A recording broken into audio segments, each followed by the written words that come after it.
Guys and girls, what is going on? Thank you so much for coming back to check out the channel.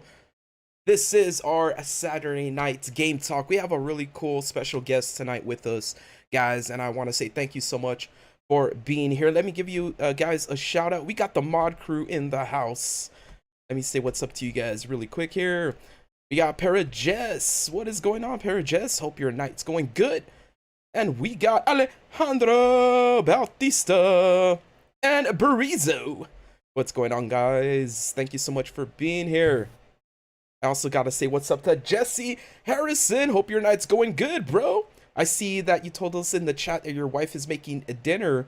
What's she making tonight, man? What's she making tonight? Holy crud! Matt Swider is in the house! What is going on, Matt Swider? Thank you so much for swinging by, bro. Appreciate you, dude. Here for the first 30 minutes, guys. Oh my gosh, this is making me freak out a little bit. Matt Swider, how many subscribers you got on Twitter already, Mr. Swider? I know it's over 1 million. Also, how's your website doing, man? I know you just launched it recently. Matt Swider, one of the most prominent restock trackers on Twitter today. You guys have access to a really cool person right now. If you guys want to chat it up with him a little bit. 1.077 million followers, Mr. Matt Swider, man. Thank you so much for being here and for the support, my friend. Vincent Gonzalez, what's going on, dude? Holy crap. I was not expecting Mr. Matt Swider tonight, so thank you so much for being here, sir. And everyone in the chat, thank you guys and girls so much. We have a really cool special guest tonight. This is a really good friend of mine, and we used to work closely with each other. And let me tell you guys something. When I wanted to talk about games and discuss video games with someone, Mr. Michael was the man. He was the go-to. He does have a history of writing in gaming journalism. He does have some gaming journalism experience, and he also went to E3, something that's on my bucket list. Even though like this year, I think E3 is only going to be virtual. But Mr. Michael, how's everything going, my dude? Everything's been going well, and thank you very much for inviting me on. It's always a pleasure to be able to chat with you like this. Yeah, for sure, dude. It's been a while since we actually got to talk in person, since we don't really work yeah, for sure. in the same place anymore, but... Okay, yeah, I guess I could go ahead and just roll with this right now. I don't know if the camera is on or not right now, but that's fine. I'll go ahead and see if I might be able to turn it on while we work through this. Yeah, for sure. Jesse Harrison, what's going on, dude? Thank you for swinging by. But Michael, let me ask you something, man. And I know I think I asked you this in person quite a few times, but I don't think I've ever asked you live on stream. You went to E3 at one point, and you want to kind of tell our viewers a little bit more about your experience? How the heck did you get to E3, man? That's crazy. I mean, okay, so yeah, no, this is a little bit of an interesting story because right where we're at, I was actually introduced to a local gaming group that was actually where we live. And I did go ahead and work with them for about a year or so before I was actually asked, hey, do you want to go ahead and go with us? We'll go ahead to, set it up. You just have to go to pay for the flight and hotel and all that stuff. And I was like, oh yeah, absolutely. I would love to go. And then, next thing I know, I was able to, fortunately, was able to go not once, but actually twice. So that was definitely a mind blower for me that I've been able to have the opportunity to be able to do such things. And this was, I think, right before it started to open up to the public too, actually. Wow, man, you went twice. So yeah, did you have like a cool VIP card, like Wayne and Garth from Wayne's Worlds? You were flashing the VIP card. Yeah, no, because what it is that it kind of varies between like the methodology of how you can be able to get in. Because, some people do get those VIP cards, others are just kind of more media pass where it's like, you could at least be able to get in, but if you want to do all the fancy things, you're going to have to bend a little bit more over backwards to be able to do certain things. But other than that, though, it's kind of mostly free reign of being able to go check out the booths, see what they had available, and yeah, no, overall it was a really big blast for sure to have been able to experience it twice. Man, that is so... Did you get to meet anyone cool? Actually, I did go ahead and meet a few people here and there. However, I will go ahead and say that I did get to meet one person actually. And the funny thing is that I actually did go ahead to do an interview with this person, and I did actually post it onto my Facebook, or not my Facebook, my YouTube channel. I'll go ahead and toss the link right here in the chat right now. If you guys want to watch it later on, feel free. This is a younger, more inexperienced Mike Soul, but essentially, though, somehow through one strange reason or another, I was able to interview one of the producers for the upcoming Plants vs Zombies Garden Warfare. For I don't know how it happened. I was like, Wow. can I be able to actually ask about this? And it was like they saw the camcorder. It's like, oh, you want to interview the guy? It's like, well, I wasn't trying to aim for that, but sure, let's do it. And it was like, yeah, no, definitely for sure. That was kind of a pretty overwhelming moment. And I would probably say that, oh, yeah, then also, yeah, Garden Warfare, it was a great game, that and its sequel. But, yeah, no, to be able to interview the guy, I will probably say that was as close as my, quote-unquote highlights that I could possibly say for myself. But, yeah, no, that was a really special moment, I would say. Yeah, man. So, what was the year that you went, or the years that you went to E3? That's something I always wanted to do. Okay, so the first year, that was for when Garden Warfare came out, and it's kind of slipping the mind when that did, but I'll look it up real fast. But the second year that I went, I think it was the following year or the year after, and that was kind of right about the time when the next generation of like Xbox One, PlayStation 4 was getting ready to get going.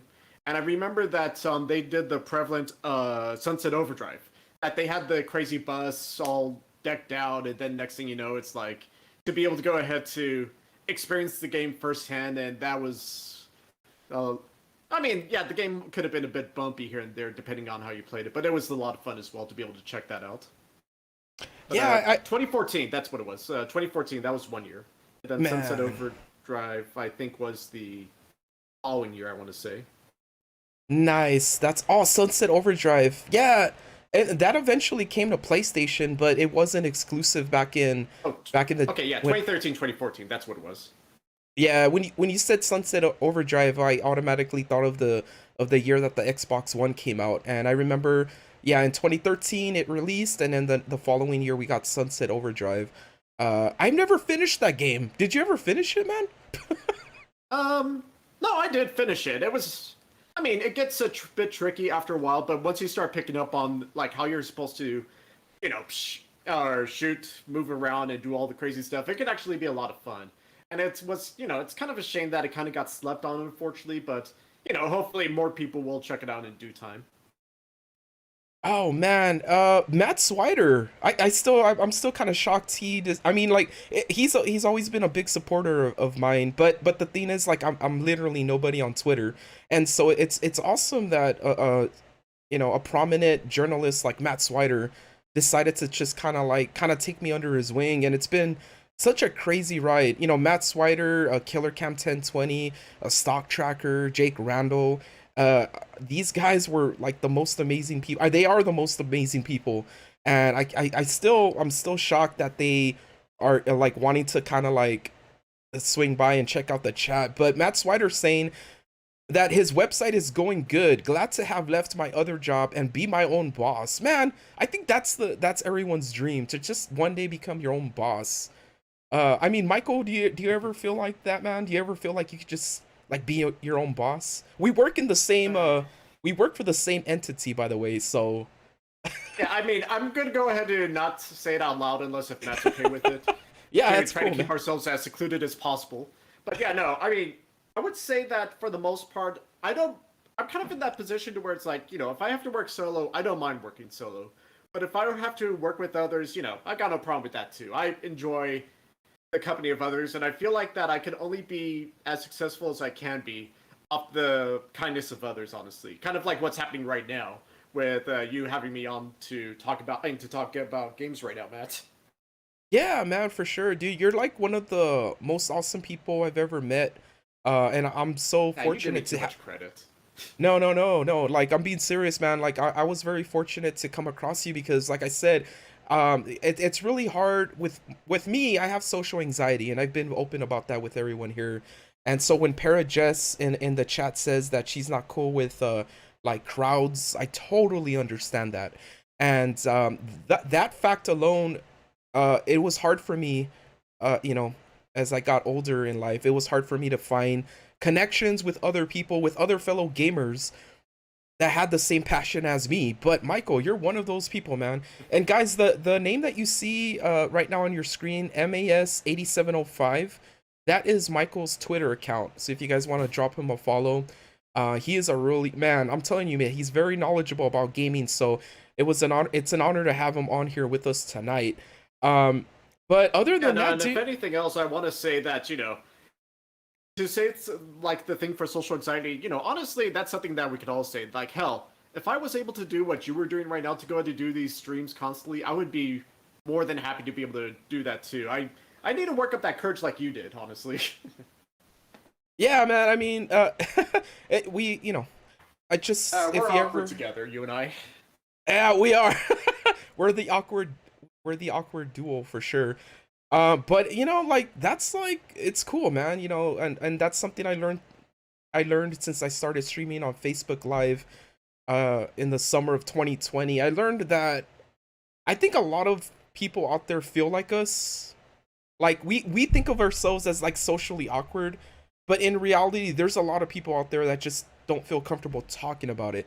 So the fact that, someone can talk about it, I think is cool, man. I think, it encourages others to talk about it. You never want to keep that kind of stuff in. So I'm very fortunate to have like the following I have on Twitter and on YouTube. And everyone here is really not only cool. that, but also for those who, not to say they made it, but also like those who have been more higher up to also be able to reach down to also help out, like, or what was being mentioned for, I'm sorry if I'm getting the names kind of mixed up here, but Mr. Matt Swider, I believe it is. Yes, yeah, man. Yes, I mean, mind you, I try to do my best to try to keep tabs with everyone who I usually try to follow on Twitter, because I love the conversations on Twitter. The people who may go to comment under them may not be so much fun, but, I do enjoy my Jason Schreiers, my Paris, and everyone in between as well, so... yeah, I'll definitely go ahead to look you up on Twitter, and I'll go ahead and be sure to follow you for sure, since, definitely for sure for what you do, you do a tremendous amount of work as well to be able to keep tabs on the stock and to try to keep everyone within a reasonable frame for being able to find these next-gen consoles as well. So thank you very much for that as well. Yeah, man. Yeah, and when going back really quick to what you said about the comments section, I totally understand. And Michael, if maybe I'll show you some screenshots of the amount of crazy DMs I get. But yeah, you can show it to me afterwards. You can just say that you get them, and I'll just take your word for it, honestly. Yeah, I mean, like I've learned to kind of, and that's why it takes me a long time to answer. A lot of times, really the cool people. The cool subscribers of the channel, it takes me a while to answer back to you guys, because we anybody who puts themselves out there on Twitter, and Matt Swider, I mean, he can definitely attest to this. I can only imagine the amount of DMs he gets. But I started getting like, it started off with like one or two like crazy DMs, like criticizing like my work on YouTube, and I was like, okay, that's weird. And then like after a while it started like getting into like 10 or 15 DMs after a couple of days of some weird comments, some weird messages, and I'm just like, okay. But you kind of get used to it though. I guess it comes with the territory. But it eventually gets to a point where it's like, if people are just trying to annoy you, it's either A, ignore them, or B, like, just blurt out their icon and their username and be like, can you believe the people I have to deal with on a daily basis? I can tell you that, I've told you about James Stephanie Sterling, but it's like some of the responses that they get, it's kind of crazy stuff, honestly. Oh, for who now? For James Sterling. Oh, okay. Or I mean, mind you, you don't need to worry about it. If you don't know who they are, sorry, that we could talk about that another time. But Yeah, like, you know who Sterling is, then yeah, like some of the hates that they get is just crazy, to say the least.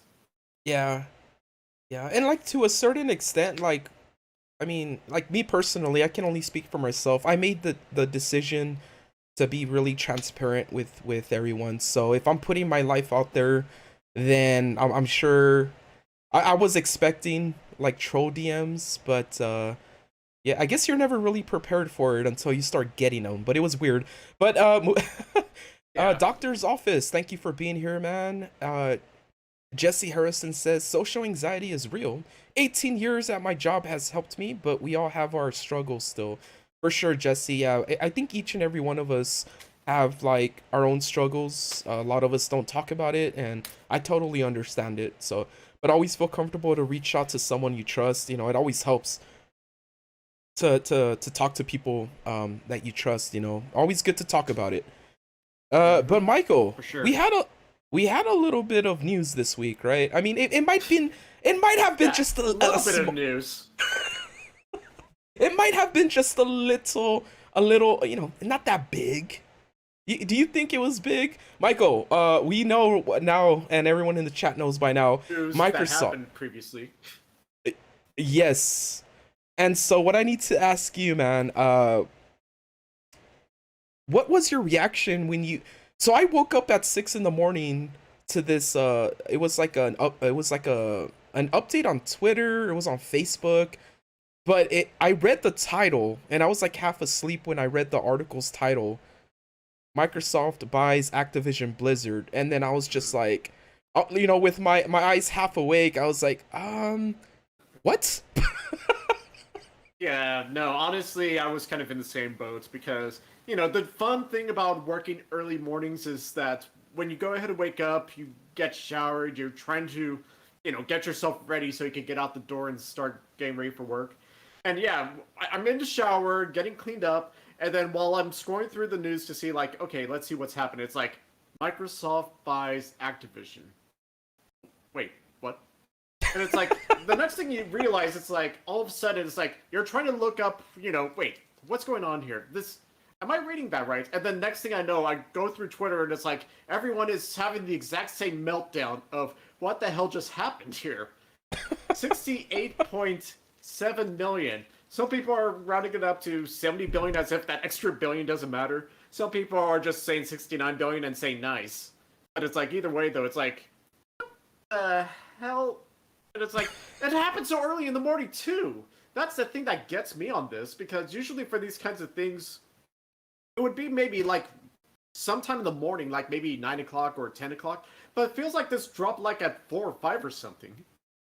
Yeah, it was just like from one day to the next, and there was no, like, how like we start seeing all these rumors pop up. I mean, not that I saw. Did anyone in the chat or you, Michael, see anyone talk about this before it happened? The only thing I can recall is that apparently someone was, I don't know who it was specifically, but I think there was one person that tried to make the attempt of posting, guys, this, don't take this seriously, but Microsoft might have bought Activision. And it's like, apparently before that was able to spread like a wildfire, it already got tossed out there already. So it was like, the crazy thing here is just how fast it happened.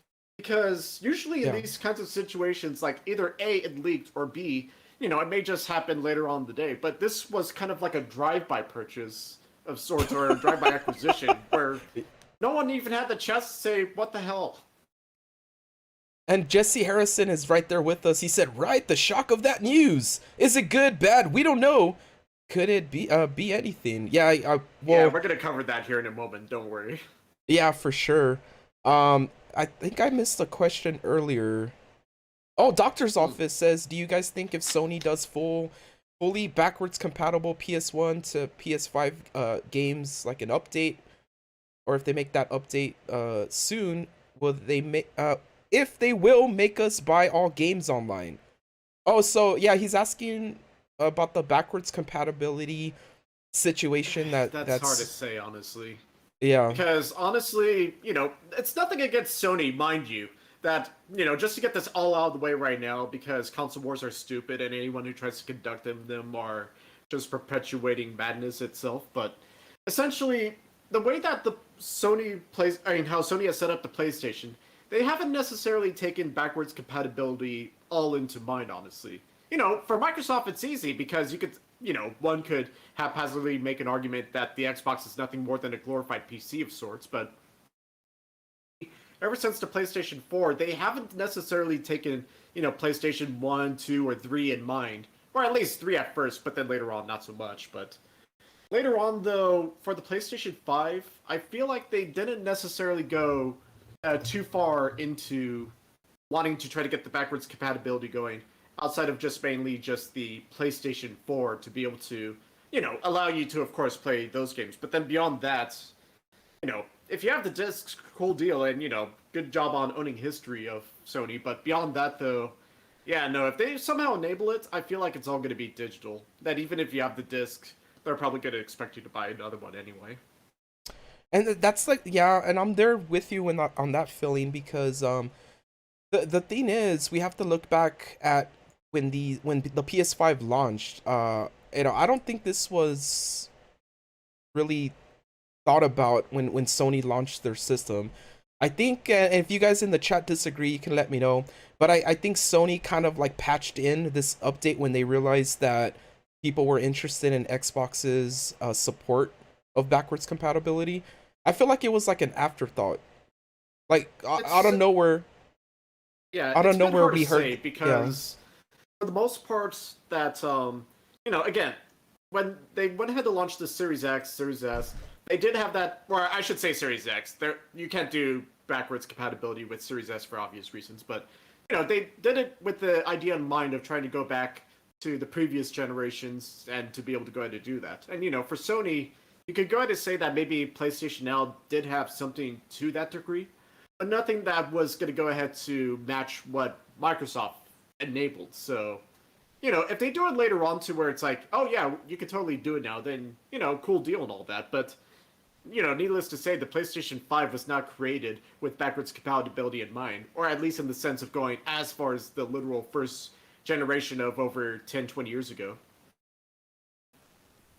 Right, right. Hopefully that answered a little bit of what we think about it. Thanks for asking, Doctor's No, it's Office. always good to ask about these questions. That honestly, there's no bad questions to ask when it comes to the gaming market in general or the gaming industry as a whole. Because even if the answer may be obvious to one or two people, it's still nice to go ahead and still toss it out there so that just to see what others might think, just in case. Jay Gonzalez, thank you so much for the kind words, man. Hope you're having a great night. Here to support and hit the like and enjoy the stream. Great stream, Matt. Oh, thanks, Jay Gonzalez, for being here, bro. Appreciate Thank that. you kindly. And so, with this major acquisition that was made just this past week, what do you feel, Michael? I kind of already talked about my thoughts about it, but I'll elaborate on those thoughts in a little bit. But I want to ask you, man, and the chat, what kind of impact do you think this is gonna have going forward?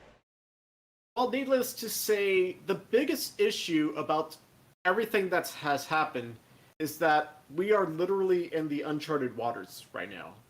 Because previously, when we were talking about, Microsoft buys Bethesda, ZeniMax, that it was like, oh, okay, well, yeah, that was a pretty big purchase, but they're not going to go too crazy into it, too deep. Like, they're not going to be buying, someone for 68.7 billion next, right?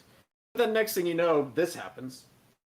But the problem that I think a few people are having is trying to look at this from the worst case scenario perspective. Like for example, Microsoft just bought the biggest third-party publisher in this industry. And, a lot of people have been trying to say, oh, it's Activision Blizzard, who the hell cares about them?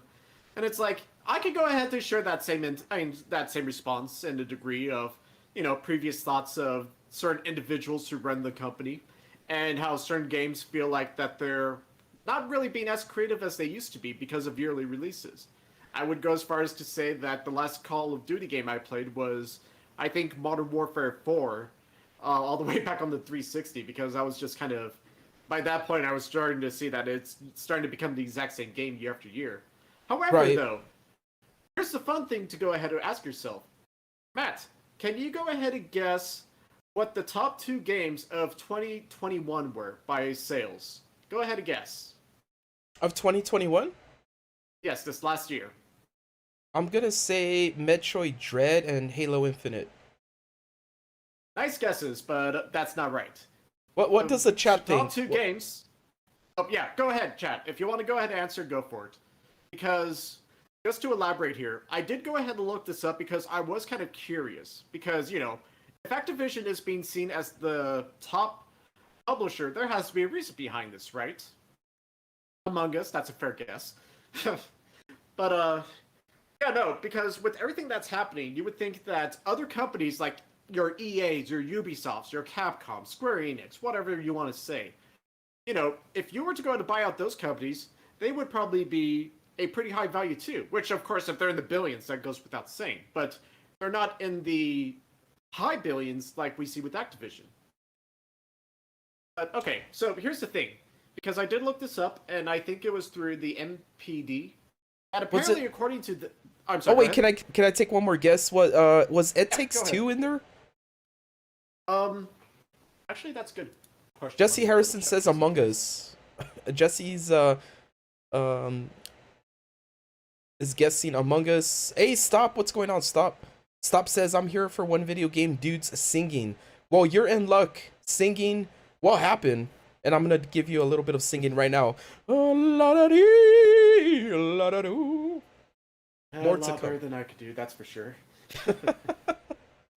I mean, I can sing too, but I mean, I don't drink, but if I sing, it's like I'm gonna kill your account. So I apologize if that happens. LERE is saying FIFA or Madden. Yeah. No, those are good guesses. So just to go ahead and run through it here. So It Takes Two. That was actually 20. Really? And then, or yeah, let me just scroll all the way up here because It Takes Two. It was actually 20 on Xbox. Meanwhile, it wasn't overall though, not so much. But at least on Xbox, it was seen as 20. And then your FIFA, that was 12. Minecraft, ironically, is 13. And here's the fun kicker: Mario Kart 8. It's still in the top 10 at number 7. But wow. The top 2 games of 2021 according to sales. Number 1, Call of Duty Vanguard. And number 2, Call of Duty Black Ops Cold War. That's now, interesting. Madden was number 3 too, but yeah, that's the point here. Because the whole thing about this whole sale, Activision literally has the top 2 best-selling games, and they're both called Call of Duty. That right there kind of says quite a bit, if you ask me, about why a company could be sold for as high as it was.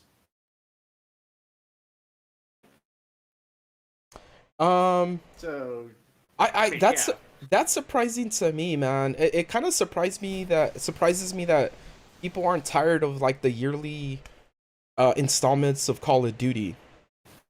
Like, yeah. Well, I mean, the problem here is that I may not care for the yearly releases. You may not care about the yearly releases. But you know who does care about the yearly releases? Those quote-unquote filthy casuals. Oh. I mean, mind you, I'm a filthy casual too, so I'm one to talk, but the point here is that Activision knows exactly how to connect to your everyday consumer. So much so to the point that, if they go to keep selling Call of Duty year after year, people are going to be shock of all shocks buying them.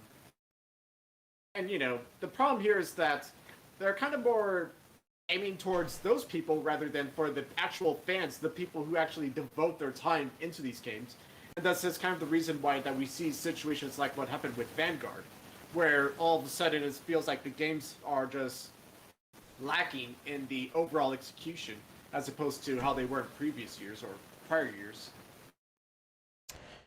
I mean, I did get in. I did buy last year. Worlds at was it Worlds at no? What was it? It wasn't Worlds at War, was it? The one that came out last year. Oh, Cold War. Cold War, yeah. Okay, yeah. Yeah, I bought Cold War because of the story interested me. I mean, they showed Ronald Reagan, and I'm in. But I didn't see much from Vanguard that got me interested at all this year. But if it's on the if it's one of the top 2, I mean, it's in the top 2, so. Yeah, no, and mind you, just to go ahead to, I'll go ahead and drop this in the chat in case if you want to look this over. I'm not saying that this is, my end-all be-all proof of what I'm talking about, but essentially, though, if you do want to know where I'm coming from, it is on a VentureBeat. That does talk about the top 20 best-selling games of 2021. But to go ahead and turn it back to my original point, that's when it comes to Activision Blizzard, there is a reason why that they were being seen as the top sellers. And this is a prime example of this, where, they have the biggest selling games. They have people literally coming back to keep buying these games. And it's like, when you go to consider that, again, last year's and this year's, apparently being seen as the top 2 games, even beating out Pokemon somehow. How the hell do you beat out Pokemon? I don't know, but apparently Activision figured out how to do that twice, alongside with FIFA. But did they? I mean, well, again, mind blowing. The Pokemon. No, Madden. I'm sorry, not FIFA. Madden. Okay. I'm sorry. I mean, did we get a Pokemon game last year?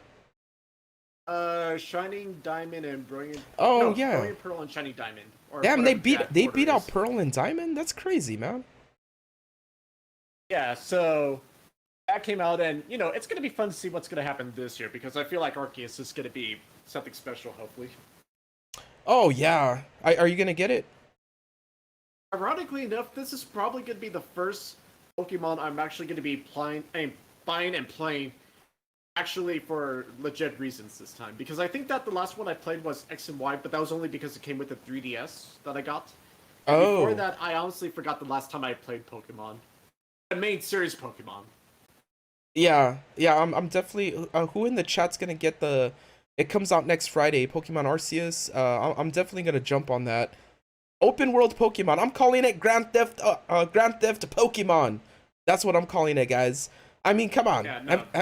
Yeah, really hoping for some good stuff out of this, because if this one turns out to be really good, then hopefully we could see more Pokemon like this in the future, or at least in the sense of how it's like something that changes up the formula, at least to where it doesn't feel like the exact same Pokemon experience year after year.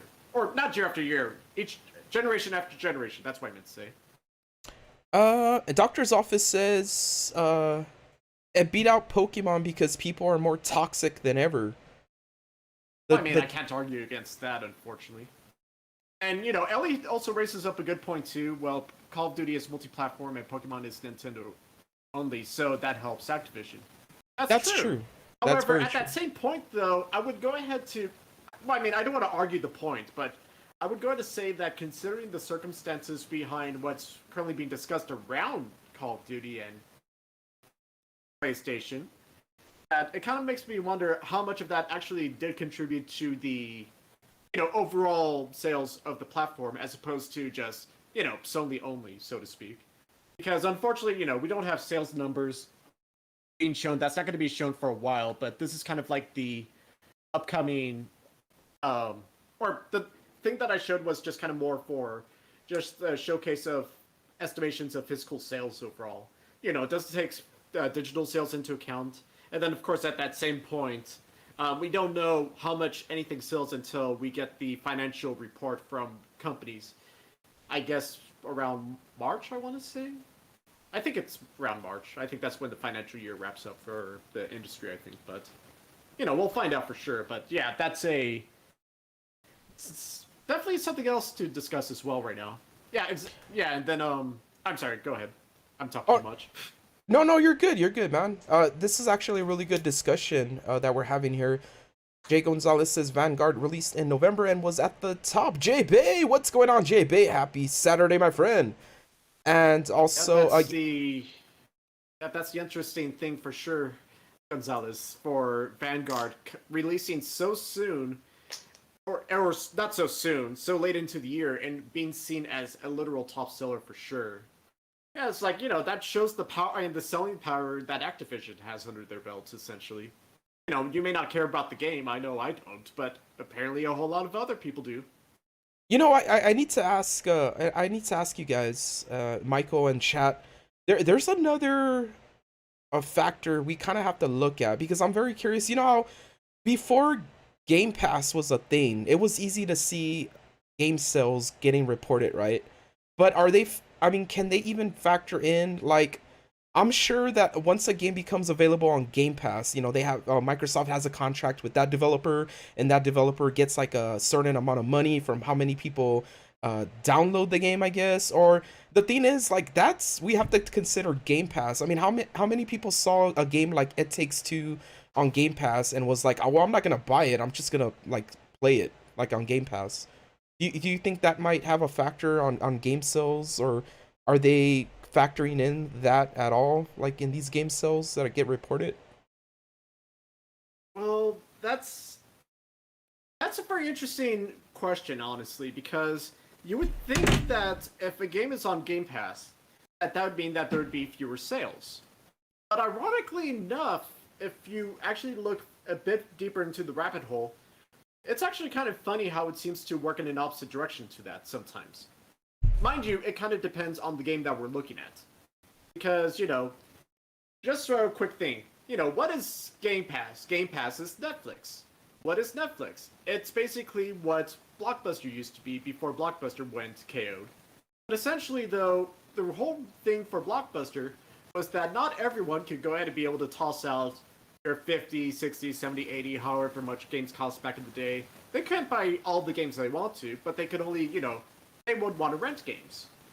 And in a sense, that's what Game Pass does. Game Pass is your literal means of being able to try out games, rent games. And thus, because of that, you're bringing awareness to your game.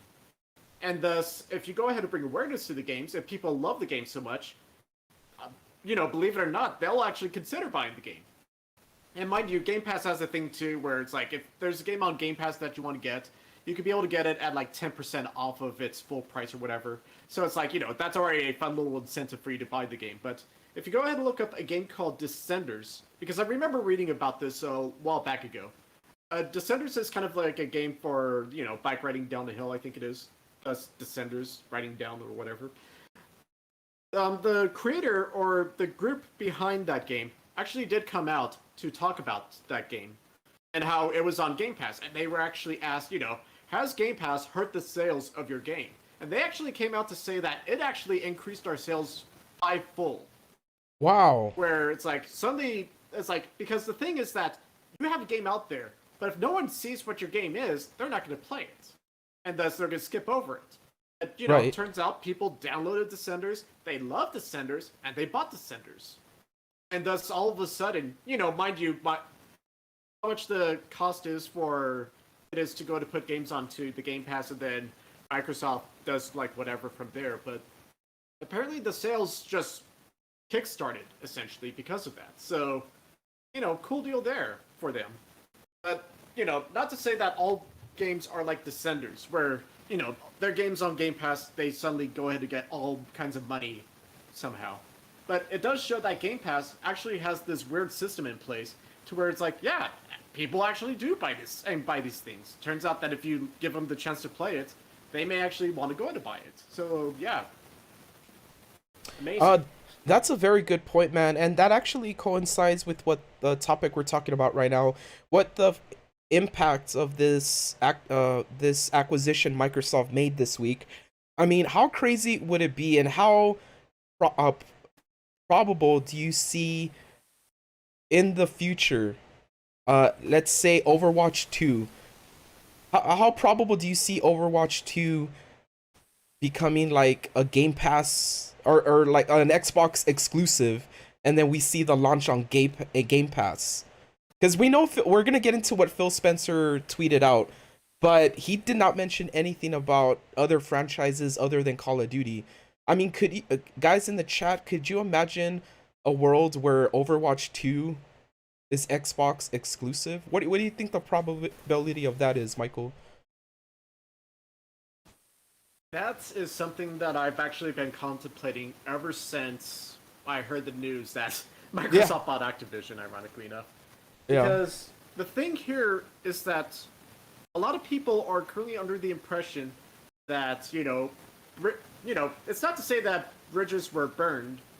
Rather, it's more equal to say that someone went ahead to just drop a nuke on that bridge, and you're not going to see that bridge after the flash. But the crazy thing for all this right now that's happening is what exactly happens with all these games coming up. And for the most part, we could go to say that at least if we were to go to use Bethesda as the example, that of course, same thing is going to happen here as well for at least any upcoming Activision games, where any games that were promised to go to be on other platforms will of course still be on other platforms. Mind you, Call of Duty might be a little bit more of a bumpy road from there because, technically that would be a game that many would argue should remain as multi-platform because if it remains multi-platform, then literally everyone wins. Microsoft wins more, but that's beside the point. But as for other IPs, other games, your Overwatches and such, that is really hard to say and something I can't really put an estimate on, honestly. Because that's kind of like saying, at the roulette table, you have a chip for 10,000 and you got to pick just one number rather than picking red or black. And you got to pick quick before the ball drops. Yeah. It's like, that is something where it's like, even people who go to play roulette religiously would probably say that they would not be comfortable putting down just one chip on one number. Right. And then, I mean, to be fair, we really don't know the deal that the people at Overwatch 2 did with Sony. For all we know, there really could be a contract that has Overwatch 2 having to be released on PlayStation as well. But I mean, that question is now up in the air because they without knowing all of the details, it's definitely a possibility, guys. I mean, that's the thing that we have to keep in mind here above all else, that the only thing we could go ahead to say with absolute certainty is that any games that are coming out of Activision Blizzard will essentially be on any Microsoft platform, which is either your Xbox or your PC. People may go and love to say, oh, look at all these games that Xbox doesn't have, no Xbox exclusives. But it's like, if it's on the Xbox and on PC, that's still technically a console exclusive, and that's still something that would still be exclusive to Microsoft, honestly. Right. And it's like, that's kind of the thing that I feel like some people aren't necessarily paying attention to anymore, or my aforementioned console wars, because we're literally in a position now where console wars are non-existent. You could have some competition between platforms by all means, but it's not to say that if something appears on a console and a PC, that's still kind of something that's exclusive to the console, things considered. Parajest says F It Takes Two. All right, all opinions are welcome here. I totally Honestly, get it. For It Takes Two, It Takes Two was kind of a decisive game, honestly, because, mind you, it was a really great co-op game, by all means. And, obviously, I haven't had anyone to play with, so obviously I didn't get the chance to, but... Oh, man, hit me up, dude. I'll play it with you. Well, if you want to set up a stream in the future for It Takes Two on Xbox or PC or whatever, if you want to do that, or playthrough, sure, why not? Let's do it. Let's torture each other. A struggling marriage couple just ready for everything to just fall apart on us. I don't know how many of you guys in the chat played It Takes Two. I had the luxury of having one friend that was like invited me to play it. It was a male friend, another dude. And we got to a part in the game where we were just like, we're trying to be all macho about it. We're like, man, this game's pretty fun, but yeah. And then we got to a part in the game where we were like, oh my God, we really should have played this with like maybe a girl we were dating or something, because it got a little bit awkward. I'm not gonna lie. Oh, please, it would be like Mario Party. That's a game you play if you want to destroy your relationship.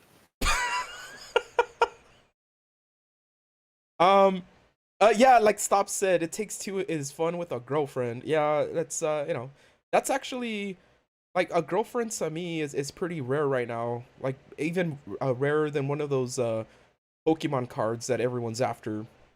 But I just remember that story for the apparently spending $3 million on a fake card. Whoops. Oh my gosh. Oh, was that that was PewDiePie, huh? No, that wasn't PewDiePie. That was that other guy who could be sometimes insufferable. Oh, not insufferable, but kind of hard to tolerate. For long times. I know that apparently PewDiePie also bought like fake Pokemon cards or something. I gotta check out that video. Logan Paul, that's who I was looking for. Oh, Because yeah, I don't know if PewDiePie may have bought a car too, but Logan Paul apparently is denying that he purchased a fake oh car. yeah, Logan Paul. That's the dude I was thinking of. Logan Paul's not the boxer, right? It's his brother, the other Paul. I think it is him actually. I mean, I forget. The only thing I can remember is some guy going down to a boxing ring with a oil Charizard or whatever. I don't know. It's weird. It doesn't make sense. It causes my head to hurt. Alejandro Bautista says, I don't like the Call of Duty games because all the campaigns are very short. They focus mostly on multiplayer. Very true. Very, very true. Does Vanguard have a campaign? Yeah, no, Vanguard definitely has a campaign. Oh, okay. That many would argue that the campaign's not that good, but it at least has a campaign. Alejandro also says, do you guys think Game Pass will eventually be like Gamefly? Gamefly, well, you mean like sending out discs to people? Or honestly, I think that given the current format of how Game Pass works, there's kind of no reason to do what Gamefly does. Because, mind you, I would like to use Gamefly, but the problem though is that if there's like 5 games on your wish list, and if 4 of those games are the very popular games, they'll keep sending you the 5th game in your list. So the problem I had with Gamefly, man, is that they weren't sending me. I mean, like a lot of times they can't send you the release, like the new releases. They'll send it to you like 2-3 days after. And I'm one of those guys that like if I really want to play a game, I want to play it as soon as possible. Reason why I go digital a lot of times so I can play it like the night before. So yeah, Gamefly. Everyone, it depends on who you are, but I don't really dig Gamefly too much. But yeah, nothing too special grandeur, that's for sure, unfortunately. Okay, and Michael and everyone in the chat, we talked about this at length during Wednesday's video that I dropped. I don't know if you guys had a chance to check it out, but are you familiar with Activision's? Apparently, he's still the CEO right now, Bobby Kotick. Kotick. Is that how you pronounce it? I don't know if it's pronounced Kotick or Kotick. Oh, okay. I apparently hear the pronunciation just kind of bounce back and forth depending on who's trying to say the name. Okay. I've been saying Kotick, and honestly, I gotta be honest with you, and Michael, if you feel differently, it's all good, man. I don't like the guy. Oh, gee, you don't have to be that kind in your words. I don't like Kotick, and I could care less if I pronounce it correctly. But anyways, this dude has been this. He's been a higher up since 1991. I was reading. At the time it was just Activision, I believe, right before they merged. Oh yeah, no, definitely he's been in there for quite some time with Activision. Okay, and I actually came across something interesting this week that Kotick wanted to buy. He wanted to buy Kotaku and PC Gamer. Yeah, Kotaku and PC Gamer. And I mean, it's kind of obvious why, right? What's going on? No. What's going on, Leaky? What's going on? It was definitely stated out in the open for anyone who wanted to think that maybe there's a bit of conscience in the man's soul, but yeah, no, it was kind of obvious what the plan was for trying to buy those 2 particular companies for obvious reasons. You know, if it wasn't for social media, I don't think anyone would ever even have known about this guy.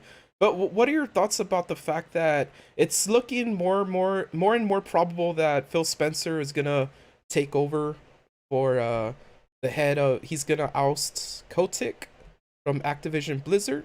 Do you have any thoughts about that Kotick, or we kind of already talked at length on the channel about the situation that happened honestly, over there. Everything that you had mentioned previously was kind of on the money, where it's kind of at the point to where it's like, we don't wish to wish anything ill against someone, but at the same time, though, that in respects to the man himself, he was someone who needed to step down several years ago, honestly. But the only problem, though, is that he hasn't. He continued to stay on. When everyone else was kind of losing their jobs, he was kind of getting those bonuses to his name. And then on top of that, for all the allegations, kind of kept quiet about those too, including his own.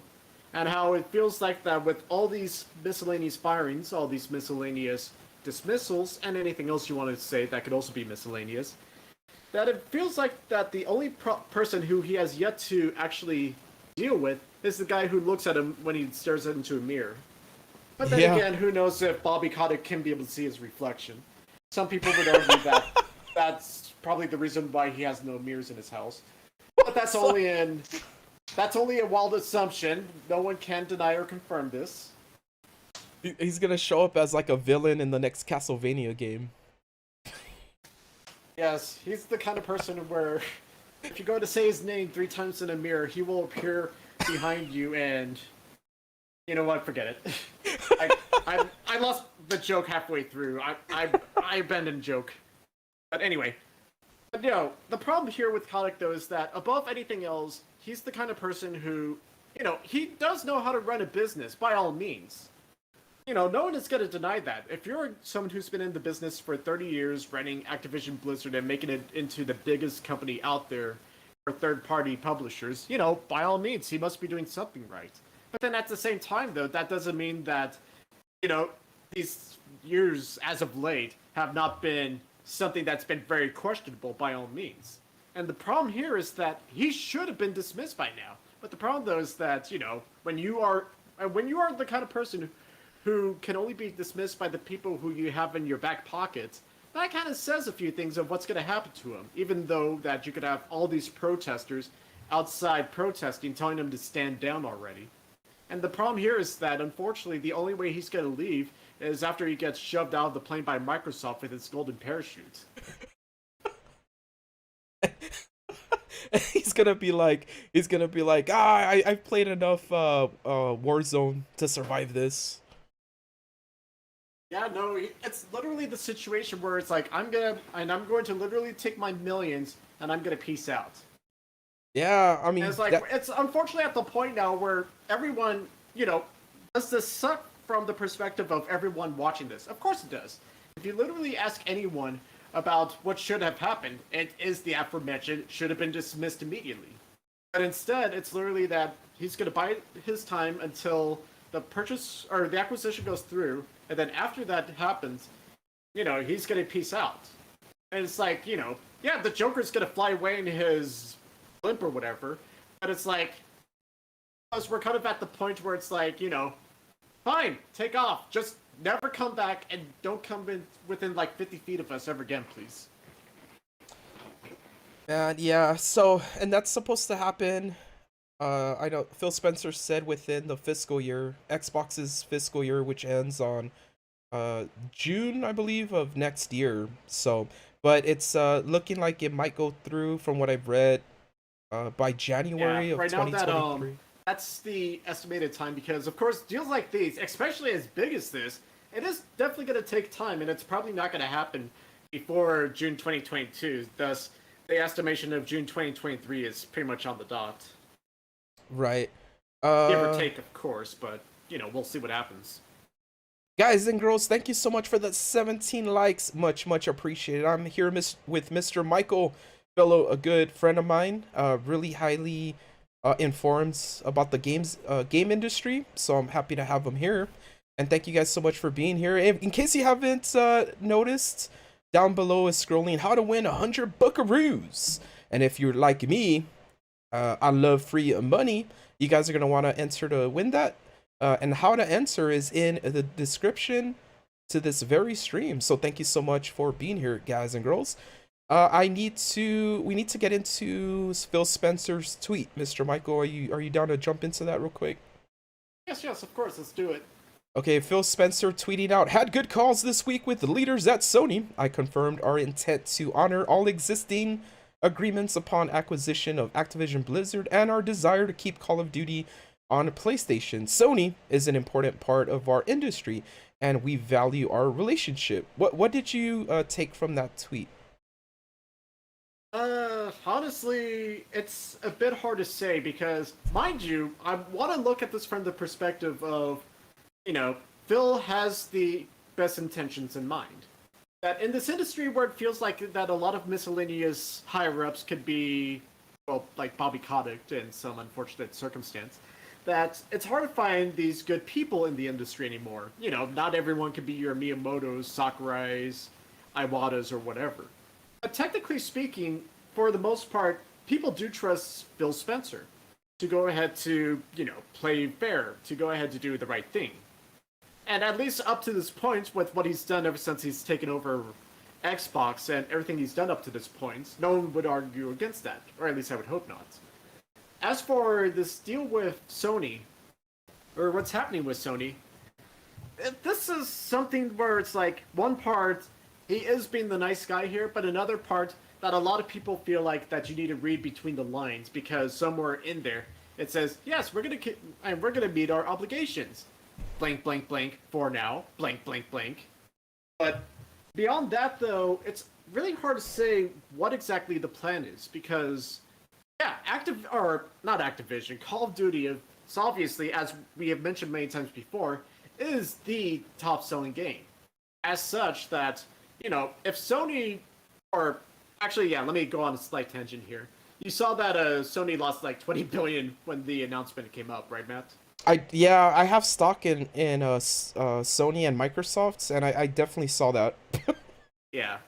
Now, mind you, of course, you could go ahead and say that's how the stock works, and some people have pointed out how, oh yeah, Sony already got their 20 billion back already. But the point here is that a lot of investors are looking at this deal and they panicked because they saw the worst case scenario has just came true, and all of a sudden Sony just lost their biggest cash cow. Yeah, you can say all you want to say about the exclusive they have, same with Microsoft or whatever, but Call of Duty, again, top selling game. So if that would be limited to one platform, then obviously one other platform is not only going to be left out, but they're probably going to be losing a touch of their revenue in the process. So Call of Duty's gone, it all belongs to Microsoft. Meanwhile, I'm off to the side saying, what the hell happened to Killzone and Resistance? They may not have been Call of Duty killers, but they're still Sony's shooters, essentially. Yeah. More of an answer to Halo than it is an answer to Call of Duty, honestly. And that's what I was actually talking about on last week's stream also, that Sony has a lot of franchises they could, if they didn't have plans to revive them, I'm pretty sure they're looking hard at them in case Microsoft decides we like one day come out saying, oh yeah, we're gonna make a Call of Duty exclusive. They got Killzone, like you said, Resistance. They could, they got plenty of their studios are like one of the best studios, like game studios in existence, and they could definitely garner up something or another IP to kind of like try to counterbalance it. Yeah, counterbalance it. And Jason Bourne is a big PlayStation fan, so I'm sure he's got some stuff he wants to say. Feel free to chime in, my friend. And Jesse Harrison says he's had an Xbox account for about 17 years and a Microsoft account for 25 plus. Still no invite. Oh, okay, so they're talking about Microsoft has been sending out invites. To my knowledge, you guys, those invites have not ended still. But Microsoft also hasn't opened up a public queue. And I still believe the invites are going to be going out. So if you guys want to check out, when you get a chance, the videos in the description, increase your chances of getting invited to buy a Halo Xbox or an Xbox Series X. Mark 256 says, feels like Halo Xbox limited editions are not being produced anymore. Haven't seen any for sale at retail price for a while now. Yeah, they definitely are not being produced anymore, but like what we talked about with Killer Cam 1020, the production has ended, but it doesn't mean Microsoft doesn't have more units that they don't want to unload. So unless, I'm in contact with a lot of these major restock accounts, so unless we find out more information about if they legitimately have stopped, I believe those invites are still a possibility. Jay Gonzalez says, a new Resistance. Yeah, man, I actually had forgotten about Resistance. I think the last one I played was on Vita, but if memory serves me correct, that was a pretty fun franchises, right, Michael? Did you get into that? It was kind of at the point where I didn't have a PlayStation 3, so I completely missed out during that time. Oh, okay. But I mean, though, the whole thing for Resistance Fall of Man, that yeah, no, again, that was another thing that was done by the people who did the Ratchet and Clank series. So it's like you would think that that would have been one that they would have. Well, I mean, not they continue. Obviously, Sony would have said like, please make more or stop, stay with what you know. But yeah, no. Again, there's plenty of IPs that you could be able to make use of, and hell, they just got through relaunching Ratchet and Clank after so many years. Why the hell not bring back Resistance, or at least make a new shooter of sorts?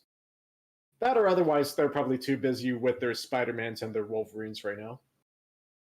When was the last Resistance anyway?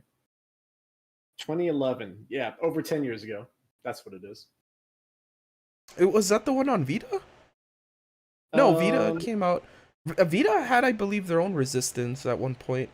That was like I want It may to. have been one of those like released on both the PlayStation and the Vita at the same time, I think. Okay. Or maybe it was. I'm not too sure.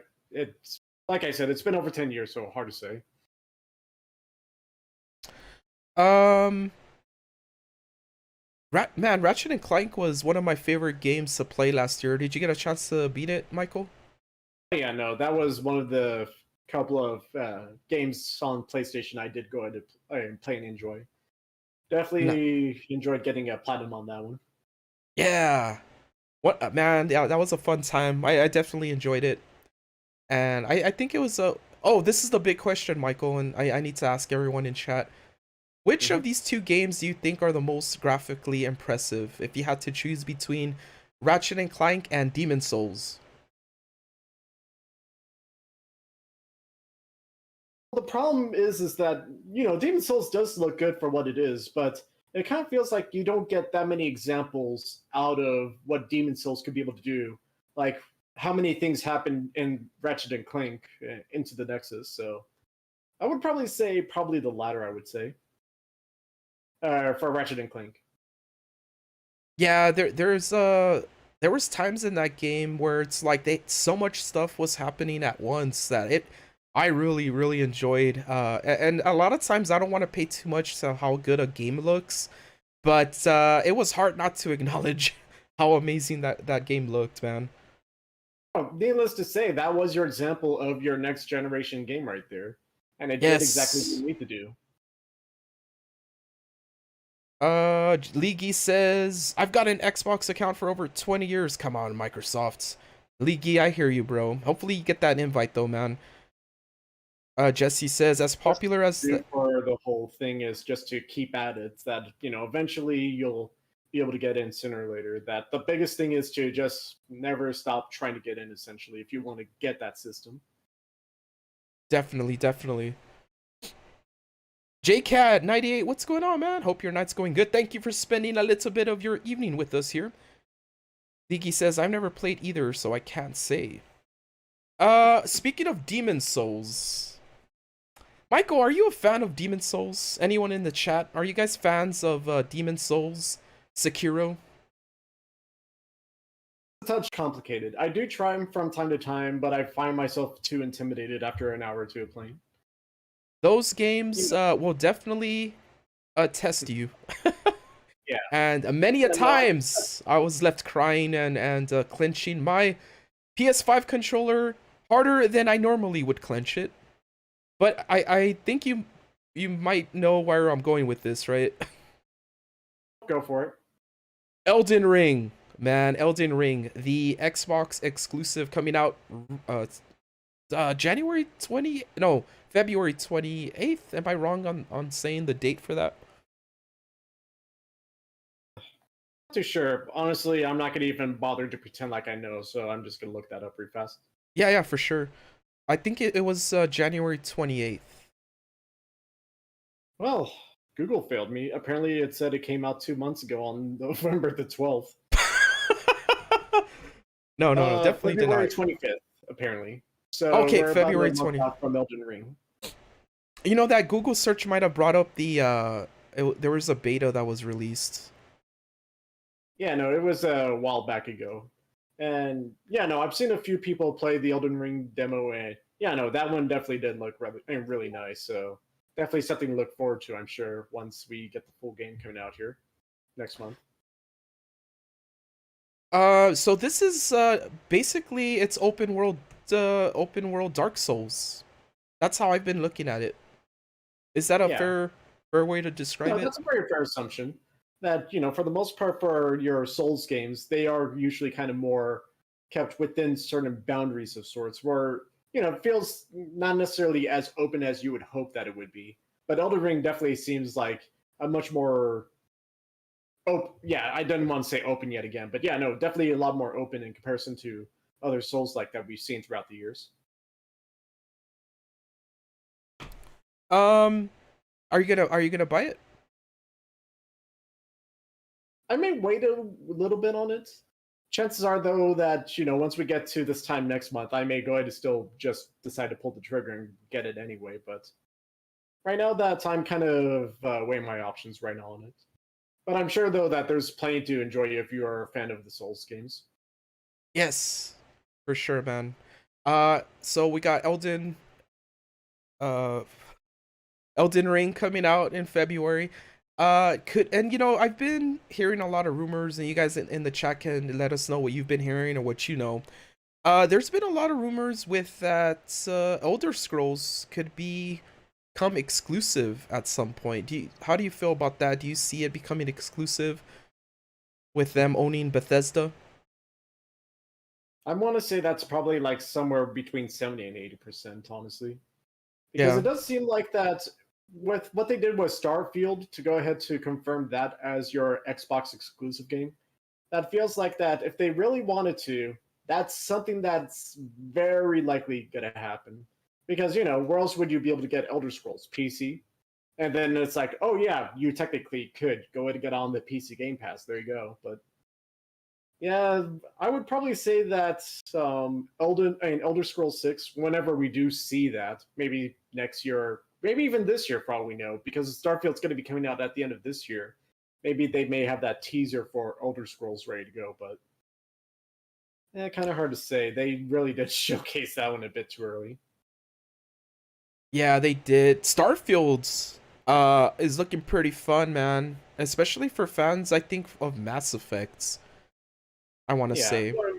yeah. It, Well, I think the thing that people want to see out of that right now is the gameplay, actual gameplay, because I mean, mind you, I did like the trailer that was shown last year, but the problem though is that we're kind of in that fun little position where so many people have been burned on promises, if you will, or expectations. We could go to mention Anthem and you could go ahead to reach your own conclusion there, but you know, it is yeah. nice for what's been shown, but I think that people definitely want to see that gameplay or a simple like 10-minute demo or whatever of what you would go ahead and expect out of Starfield. Yeah, I'm excited for. I think we're kind of winding down the stream here, Michael. But what's the game? What's the next game you're excited for, man? Uh, that's hard to say because right now that I'm kind of at that point right now to where I'm kind of going by the month at this point. I don't really know what game I would say that I'm looking forward to. The only one that comes to mind is Ragnarok, God of War, but beyond Mm, that though, I'm not too sure of any other games I may be watching very closely right now. Because, yeah, I said Arceus, but that's next week, so that would be a cop out to go to say that one out loud. But beyond that though, kind of hard to say what games would be catching my fancy right at the immediate moment. Alejandro says he would like to see more gameplay on the new Matrix game. Did you get a chance to play the? I was not really a tech demo. I mean, I guess it was. It Oh had no, a it was definitely a tech demo. It's not a game; it's a tech demo.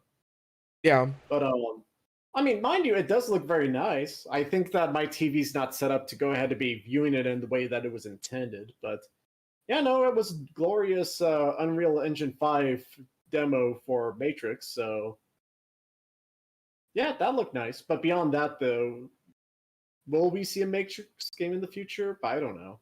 That's definitely something that I don't think has actually been in the discussions as of late. Uh, yeah, and I don't know if you remember this or anyone in the chat remembers the Matrix from the GameCube. I'm not talking about like Path of Neo. I'm talking about like the very first one that ever came out. It was on GameCube and I believe PS2, and it was published by Atari. Do you remember that, Michael? Like that game? No, they made a big deal about that one just because it was like we shot live action scenes with the actual actors. And it was like, Yeah. well, yeah, but that didn't make the game any better. I mean, mind you, it was decent for what it was at the time, but decent doesn't exactly mean passable though in this case. I It was actually fine, but not fine enough, I guess you could say. Yeah, I just remember enjoying it. Like, I remember enjoying it quite. I mean, it was hard to play, man. Like, it felt like Mission Impossible on a Nintendo 64, and and like the way you controlled the character, it had very stiff 3D controls. But I actually remember enjoying it. I don't know if I played it now. Maybe I would think differently, but I just remember at the time I thought it was so cool. Maybe because I loved the movie so much, I thought it was cool to actually do some of the like slow motion thing, stuff from Yeah. the movie back when it was like I a mean, it big was thing. certainly a product of its time for sure, you could say. But I feel like that for some of the people who decide to go back to play those earlier games, to go ahead and to get like a retrospective before the most recent movie came out, a good number of them were like, "Oh no, no, no, no! This did not age well." I saw that last Matrix movie, man, and I gotta admit I didn't finish it.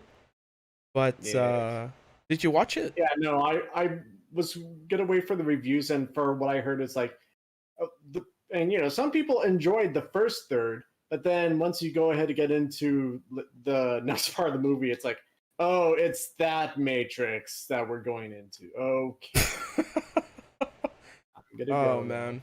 I need to give it another chance though. I mean, it was somewhat enjoyable, but I don't know, man. Maybe I'm just getting too old and grumpy, or like I'm running out of patience when it comes to And like so, movies. yeah. Well, I mean, the thing for Matrix is that the time between when when the last Matrix came out and this most recent one, it's definitely like what, a decade or two, and technology certainly has evolved during that time for sure. And for all the things that happen in those Matrix films, all the fancy little effects, and then what's Neo doing? Huh?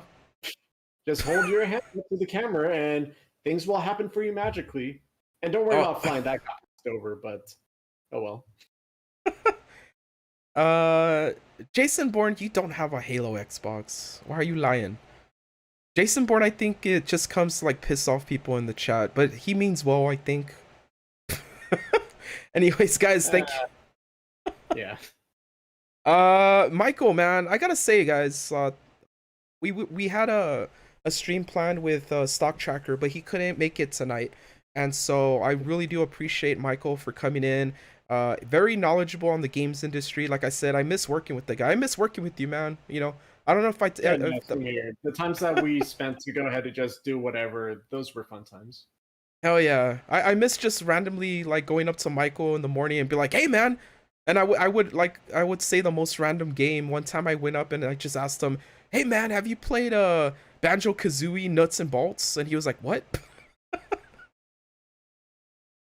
Yeah, I mean, I can't claim to go ahead and be like your fancy know everything, so to speak, but at least it's kind of to a point to where it's like, when you enjoy games, when you do, it's always nice to be able to find someone else who also does as well. But Yeah. I've lost my thought there halfway through. I tried doing that at work the other day, and I quickly realized I wasn't working with you anymore, man. So I was like, I gotta act like it just sucks, man. I do miss talking video games with you, man. But maybe one Yeah, day down the road we'll be back together again. we'll see. I mean, ironically enough, it wouldn't be the first time it happened. So, who knows? It could happen a second time in the future. We'll see. Alejandro Bautista, one of our mods, says, "Thank you, Michael, for spending some of your time with us and giving us your opinion and thoughts." You're too kind. Thank you.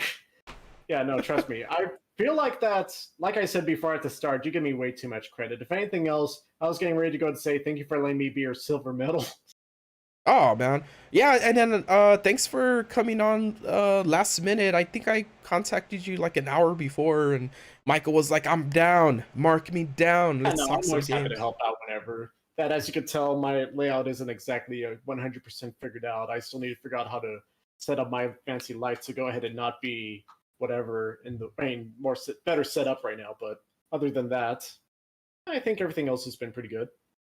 For sure, man. It's all good, man. It's Looking at all my good. replay, I feel like that I need to work on my positioning for the light a little bit Hey, better. what is that? Oh, I don't know. I found it online. It's kind of like Oh, a thing where you clip it onto a table, and you could be able to do a thing for like both your light and your camera or oh, whatever. Kind of fancy, but I oh. haven't been able to figure it out because I don't have a good enough table for that. So guys, if you want to follow Michael on Twitter, he's at MAS8705. A really cool guy to have as a friend. I'll think about it, Jason Bourne. I don't know, bro. You worry me sometimes. Michael, before we start winding down the stream, man, you want to say anything before we head out? I think that for the most part, I think everything else has been. Well, I mean, I wish I had something else to say, honestly, because like I said at the very start, that I have been wanting to try to do a bit more for myself to try to figure out for I'm doing my own streamings of sorts, whether if I do it on YouTube or if I do it on Twitch or whatever. Definitely want to get that figured out because, the other thing also is that, the other thing that you always keep mentioning me for, the quote unquote Monster Hunter Pro or whatever, You that are I the haven't. Monster Hunter Pro, man. This Shh, this this don't give me man credit. Okay. 100% it Monster Hunter. How in the worlds is that even possible, bro? Pain, suffering, and 2,500 hours of what the hell am I doing with my life? Oh, Michael, I don't know if you know this, dude, but I'm laughing at what you just said, but also your camera is frozen. Yeah, no, I know it's frozen right now. I'm looking at my thing frozen, like I'm holding the thing as a guitar. But Hey, it's all good, man. It's all good. Uh, I don't know. That actually doesn't look too bad, honestly. But anyway, yeah, no. Yeah, for anyone who cares, yeah, I played Monster Hunter World, Iceborne, and not only got all the achievements, but also, ironically enough, I decided to make all the weapons and the armors in the game. So yeah, and all the crowns. So yeah, literally, if we're going off of the idea of the completionist, yeah, I completed Monster Hunter World Iceborne, and I'm probably one of the very few people who had the sanity to try such a thing. did And I'm sorry, go ahead. yeah, oh no, I was gonna say that I want to try to do the same with Rise because it just recently came out on PC, and I do want to go ahead and try to work on playing the game on Rise and getting that ready for the expansion this summer. Yeah. It's just that one part I need to figure out how to do the streaming, and even more importantly, to figure out how to stream from PC because I need to know the best way of being able to put all that together. But beyond that, though, yeah, What I'll what figure was that the out next time. what was the hardest Monster Hunter achievement before I let you go, man? I need to know what Definitely was the hardest crowns. achievement? The Definitely the crayons? crowns. What it is that when you hunt a monster, it tells you how big the monster was that you hunted. However, you're also supposed to go ahead and be looking for monsters who are either like the smallest version of that monster and the biggest version of that monster. And if you go ahead and hunt and get the biggest or the smallest or whatever, you get a silver crown and you get a gold crown. So the achievement there is to go ahead and get gold crowns for all monsters. But the problem, though, is that sometimes you can hunt a monster 20, 30, 40, 50, 60, 70 times, and you'll still never go ahead and even get close to even getting a big monster or the small monster. So it's And definitely a mess to go ahead and try to do that properly. you know who the completionist is, right? Like on YouTube? Gerard. Did he complete Monster Hunter like you did, man? Oh, no, trust me. Monster Hunter is a series you do not complete. I mean, Because. you did it though. No, I did it because I'm insane. But he hasn't done it because it's understandable because again, for Monster Hunter, it's one of those games where it's gigantic to go ahead to try to play it. To go ahead to not only just, go through all the hunts, hunt all the monsters, but it's also using all the weapons to make all the weapons. to master them all and do all the random activities it gives you. That's like, Yeah. it's one of those games that's like, it will consume your life if you allow to.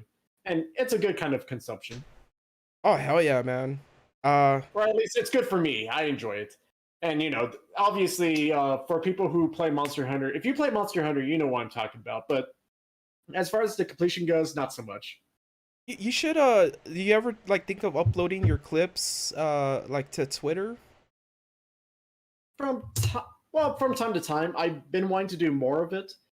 But beyond that, though, I don't do it that often. But one resolution I have for 2022 is to try to take a page out of your playbook and try to be a little bit more active. Jason Bourne, does Mr. Michael have a job? Yes, I do. I work the same job that Matt does. We work the same job, Jason. Though, I just manage my time very wisely between working and playing. That when I go ahead and work a long time, that I reward myself with lots of games. Yeah, man. Like you can reward yourself with some games. You gotta do that. If it wasn't for games, I honestly that's a topic for another day. But Michael, thank you so much for being here, man. Much appreciated. And I hope we can get you on maybe like midweek for one of our midweek streams. Or I'll get back to with you, man. See when we can. No, I mean, whenever you need me to go ahead to chime in, hop on, or whichever, I'm usually available for a quick little chime in like this. Yeah. I don't know what else we could do, or if we want to torture ourselves with It Takes Two, but we'll see what happens. For sure, man. Thank you for coming in clutch tonight, once again, Michael. And I'll see you later, bro. I'll keep in contact with you, man. Yep. Yeah, no, same here. I definitely need to do better on contacting myself, but yeah, for sure. All right, Michael. Thank you for having me on. You're welcome, dude. Have an awesome night. You too. Thank you. All right, you guys. Mr. Michael is on Twitter. I'm following him, of course. MAS8705. If you guys are interested in adding him as a friend, he's really awesome, man. And hopefully he uploads some content, because I've seen his clips from Monster Hunter, and I don't know if any of you guys are like Monster Hunter fans, but man, he goes hard on Monster Hunter, guys. So thank you so much again for being here. I do need to say a special shout out to Mr. Slider for being the latest subscriber and joining the 1VideoGameDude crew, and the latest super chatter last night, J-Bay super chatting $19.99. It does go back to giveaways. Thank you guys so much for the support. And I want to say a huge thank you to my fellow moderators, Barizo and Parajess and Alejandro Bautista. And of course, Mr. Michael. He's one of our mods as well, pulling a double duty. And I need to say thank you to everyone who Matt Swider crashing the stream for the first 30 minutes. He was here chilling. Thank you. Special shout out to Mr. Matt Swider, of course. And thank you to everyone who joined us tonight. Jesse Harrison and Vincent Gonzalez, Doctor's Office, Birdman. I forgot to say what's up to Birdman, fellow moderator. And also thank you to Stop as Zaki Dip and Murdoch. Forgot to say what's up to you, man. And also Jason Bourne and Lera and Lee Gee. Joshua Hill. I think I said what's up to Joshua Hill or earlier. Hopefully I didn't miss your chat earlier. And Mark 256, thank you so much for being here, man. JCat 98 Gaming.